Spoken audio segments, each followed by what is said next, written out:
नेपाळमध्ये झालेल्या सार्वत्रिक निवडणुकीची मतमोजणी सध्या सुरू आहे।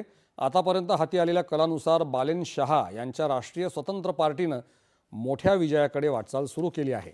165 मतदारसंघांपैकी 85 मतदारसंघांचे अंतिम निकाल जाहीर झाले आहेत। यामध्ये राष्ट्रीय स्वतंत्र पार्टीनं आतापर्यंत 72 जागांवर विजय मिळवला असून 49 मतदारसंघांमध्ये आघाडी घेतली आहे। नेपाळ काँग्रेसनं 10 जागा जिंकल्या असून तो पक्ष 11 जागांवर आघाडीवर आहे। बालेन शहा यांनी झापामधून मोठ्या मताधिक्यानं विजय मिळवत माजी पंतप्रधान के.पी. शर्मा ओली यांचा पराभव केला।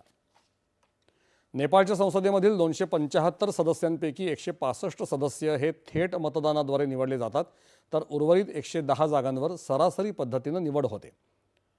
नेपाळमध्ये यशस्वी आणि शांततेत निवडणुका पार पडल्याबद्दल पंतप्रधान नरेंद्र मोदी यांनी आज नेपाळच्या जनतेचं आणि सरकारचं अभिनंदन केलं आहे।